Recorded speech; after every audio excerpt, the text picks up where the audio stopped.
Hello and welcome everyone. Very happy that we're all together again. In this tutorial we will illustrate the temperature controlling system as a hardware design using our Lm35 temperature controlling sensor. Here the main elements of this controlling system is the Lm35 sensor, the heater that will be used to increase the temperature of the sensor if the temperature gets below than 10 degrees Celsius, and it will be turned off if the temperature gets higher 70 degrees Celsius. And also we have the contactor that will control the operation of the heater. This is because we are using the contactor as an intermediate between the PLC device and the heater. As for any PLC device, it's not designed to withstand the full rated current that the electrical load is consuming, like our heater in that condition, but it's designed to withstand the small controlling signals, like the controlling signal of the coil of this contactor. So we use the contactor as an intermediate, as once the digital output of our PLC device gives a logic high, the coil of the contactor will be energized, hence the main contacts of the contactor will be connected to each other, so it will connect the power to the heater. So the contactor now is connecting the main power or the main current to the heater, to this heater here, through its main contacts. Also, we have our avometer that we are setting in parallel to the input analog voltage to our analog module of the PLC device or the output analog voltage of our Lm35 sensor. So this is to compare the analog voltage value read by the avometer to the analog voltage value that the PLC is receiving in our PLC code to see if there is any difference between each of them or to check that our readings are going well. Also, we have this wiring diagram that corresponds to this hardware design. Here we have a DC power supplying source of 5 volts that is used to feed the LM sensor, as the positive terminal of this DC power supplying source is connected to the left terminal of the LM sensor, and the negative terminal of our DC power supplying source is connected to the right terminal of our Lm35 sensor. This is as we learned it before from the wiring diagram of this sensor. And we can find that this is actually the hardware design. Here we have this positive terminal of the DC supplying source, which have 5 volts here, and here it's connected through this orange wire, and this orange wire is going here to be connected to the left terminal of our Lm35 sensor. And by the same way, this is the negative terminal or the zero terminal of our 5 volt DC power supplying source, and it's connected through this black wire, and this black wire is connected also to this black wire, and here it's connected to the right terminal of our Lm35 sensor. So that's for the positive and the negative terminal. Now for the third terminal of our LM sensor, it's going directly as an input for the analog input module of our PLC device. Here we can find it to be this white wire. So this white wire is connected to the middle terminal of our sensor, and it's going here to be connected to the first analog input, which is this analog input which has the digital address of IW64. And by the same way, for the common pin of the analog input module of our PLC device, it's connected to the negative terminal of the DC power supplying source, or it's connected to the right terminal of our Lm35 sensor. So we can find this wire here to be this wire, which is the common pin of the analog input module, and at the same time it's connected to the right terminal of the sensor, or it's connected to the zero terminal of the DC supplying source.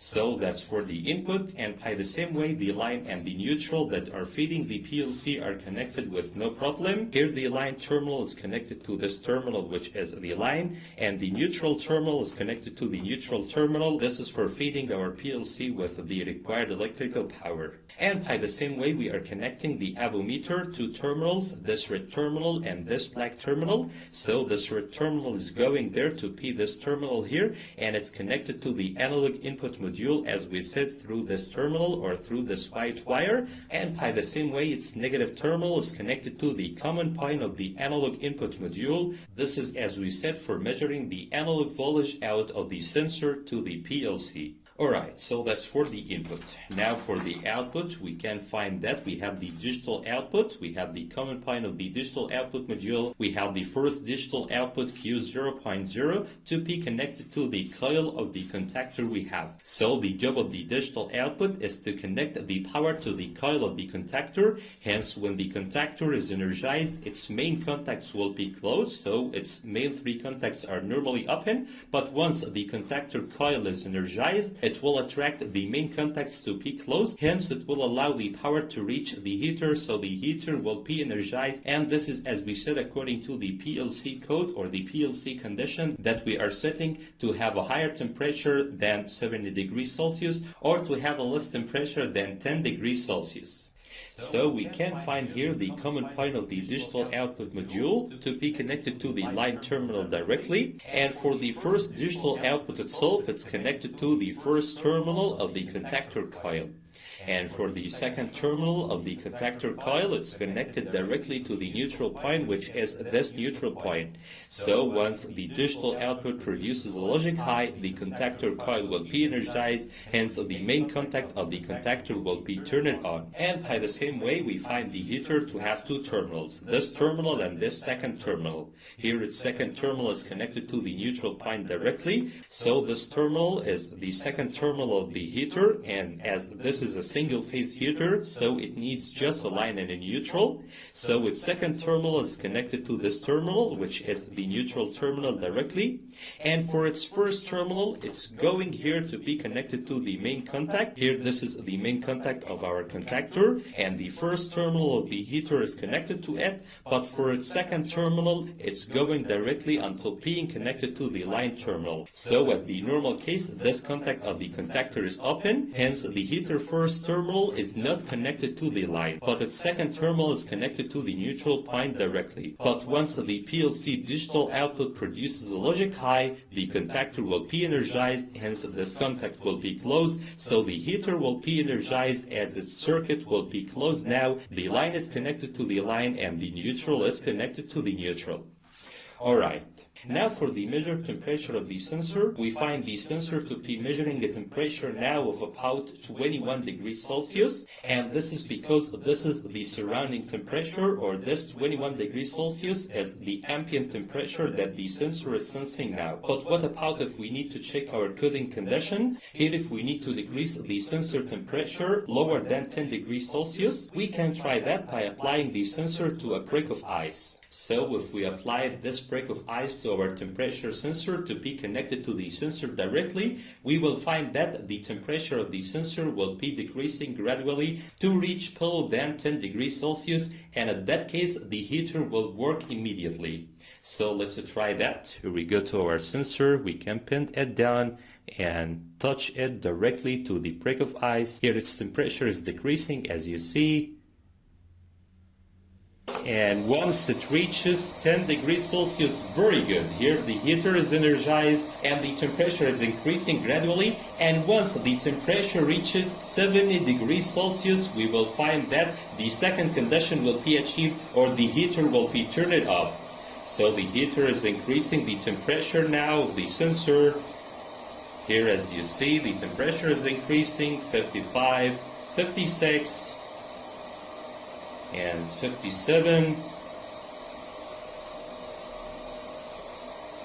As you see, 60 degrees, 61, 62, 63, 64, and once it reaches 70 degrees Celsius, you can look at that. Here the second condition will be achieved to turn off the contactor and turning off the heater.